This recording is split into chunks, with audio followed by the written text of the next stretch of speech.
Why can't I? I don't know if I'm going to use this or not because that was all a disaster. It's a bit tricky to film yourself filming a video. What do I want to say? What am I even trying to say? Hello friends and welcome back. I'm Shannon Makes, enthusiastic garment architect by day, circus artist by night. And this week's video is gonna be a little bit unusual in that I'm taking you behind the scenes and giving you a sneak peek look at what all goes into making these videos that you watch here on my channel. I know that for me, even as a creator and somebody who is very familiar with the process of filming and editing videos, I still really enjoy seeing how other people make their videos, and I thought it might be a fun change of pace for y'all to get a peek behind the curtain and see my process, because there might be some aspects that surprise and amuse you.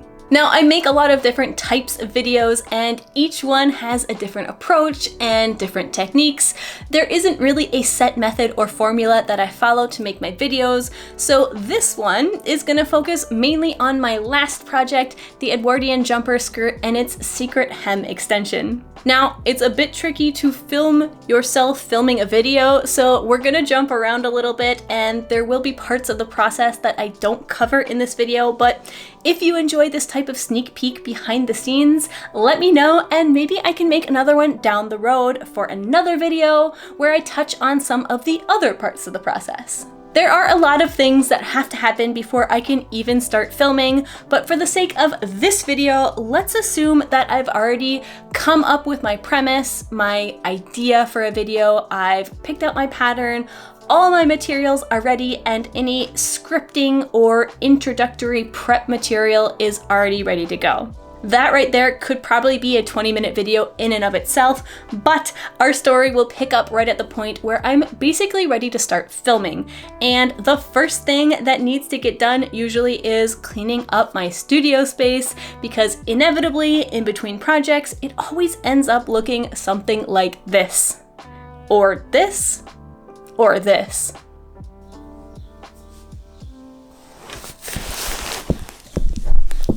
I wish I could say that this was an unusually bad state of affairs, but quite honestly, this is the only working surface for me in my entire apartment, and it ends up like this all the time.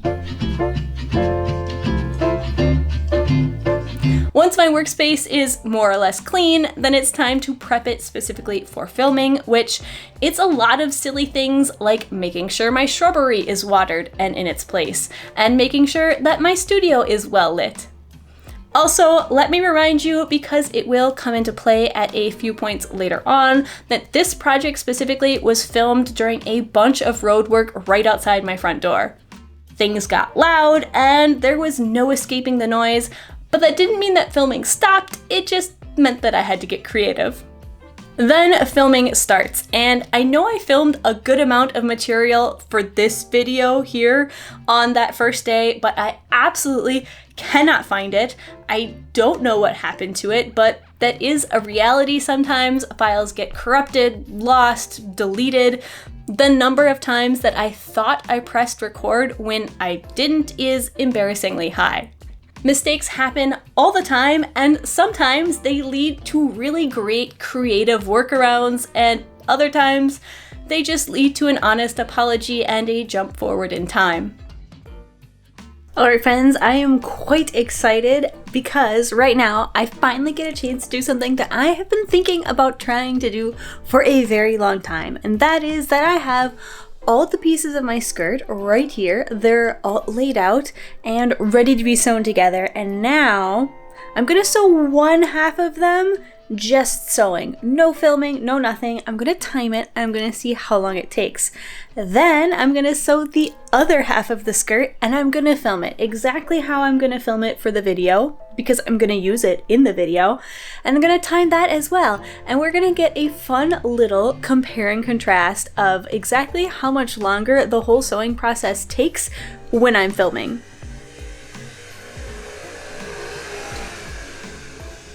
What did we say about traffic noise being an issue. Anyway, so I'm quite excited about this. I was looking for a little clock to put in the corner, like a physical actual clock, so that you guys could see the clock running and, you know, not think that I'm cheating, but unfortunately I couldn't find one at any of the secondhand shops near me. So I'm just gonna have to show you my phone, and you're gonna have to take my word that that's in fact how long it took, but I'm very curious to see how much longer it takes to film, because it does generally feel like it takes about twice as long, but I'm not entirely sure. So here we go. Hope you enjoy.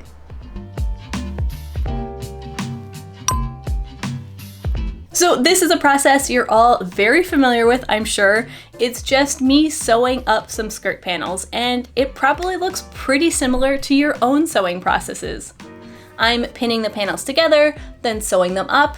That in itself only took about 12 minutes. Then I'm pressing all my seams with the help of my handy dandy tailor's ham and sausage. And a few minutes later, I'm lining the panels up so that I can pin and sew down the box pleats. I swing quickly by the iron to help set the thread, and then I tackle the most fiddly part, which was definitely pinning the box pleats open and top stitching them in place. 45 minutes. So the first half of the skirt took me 45 minutes. So now the trick is to go do the other half of the skirt. I have currently 3 panels here, so I just did panels 4, 5, 3, 4, and 5. Now I'll go do panels 3, 4, and 5 on the other side and time it. But first I need to take a break because, I just need to pause. And then we'll come back and film it and film me filming it. Very meta, I know.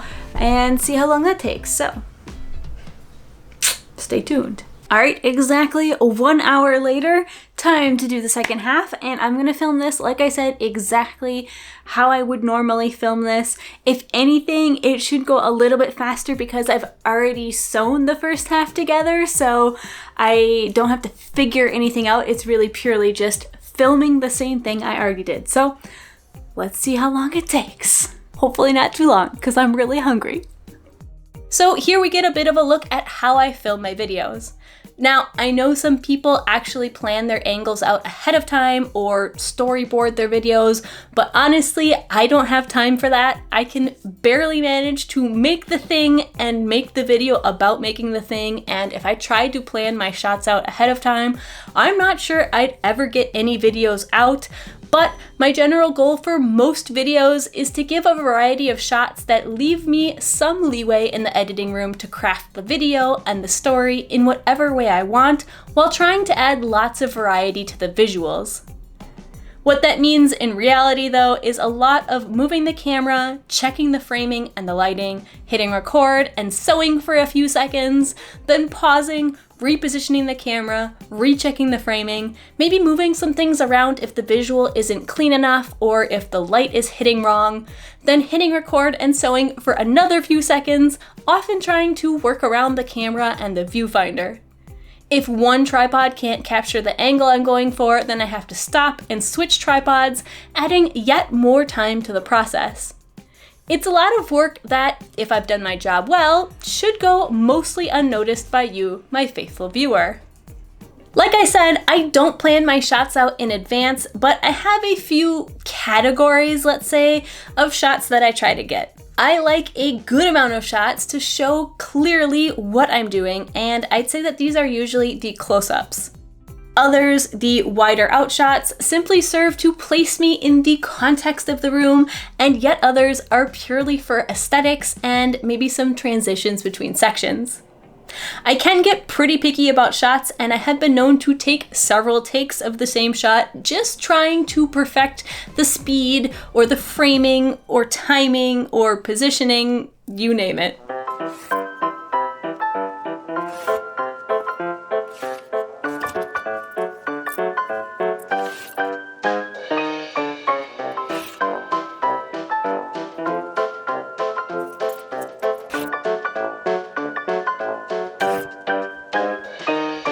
This is actually one of the reasons why I don't generally do tutorials. I do have a couple here on the channel, but they're incredibly time consuming, even more than normal videos, because If I promise a step-by-step tutorial, I want to make sure that it's both clear and thorough, and making sure that I've clearly documented every single step in a way that's easy to follow for a beginning level sewist is just exhausting. So many apologies to those of you that have requested various tutorials over the years. This is why I haven't done them. So back to our comparison, and I'm just going through all the same steps as I did in that first round, but like I said, making sure to capture at least a couple angles of every step. By now, you get the idea, so let's go see how long that ended up taking. Whee! So in the end, I was pretty accurate with my estimation that filming the process takes about twice as long as just sewing. Hopefully, so far, you're both entertained and maybe starting to get a new appreciation for just the amount of work that goes into these videos, which feels like a good time for a coffee plug. Ko-fi is an online platform that acts as a tip jar where, if you especially liked a video and would like to say thank you, you can leave a one-time tip. It's also where I have my online shop with a small assortment of sewing patterns, my tailoring ham kits, and more. If you want to get even more involved, consider joining me on Patreon, where you can get lots of bonus content, early and ad-free access to videos, monthly vlogs, and more. And if none of these interest you, I always appreciate a little thumbs up on the video. Okay, back to the main plot. Now that wooden extension arm contraption you saw me using earlier is pretty nice because it allows me to use the same tripod to get several different angles and to adjust those angles a bit faster than my previous setup. So using it has sped up the process somewhat, but it's pretty new. I just made it a couple months ago, and so I'd say that before I started using it, it probably did legitimately take me at least twice as long to do a project when filming it. But while it's sped up the process, it hasn't really allowed me to do any fancier shots because I was always doing the fancy, funky angles. It was just taking forever to set them up. And there were some very questionable setups that I used in the quest for the perfect shot.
And it's not just the changing of angles and the telling of a story that slows down the filming process, it's also really mundane things like traffic noise, neighbors doing lawn work, dramatic lighting shifts of the sun, and hungry puppies. These are just some of the amusing and normally invisible delays to the filming process. And while they might not make it onto the internet, that doesn't mean they don't get caught on film.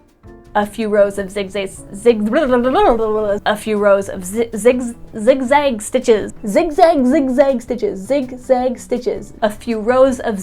stitches would do the job, or you can cover it with some twill tape. The one time I get that sentence right, the truck goes by.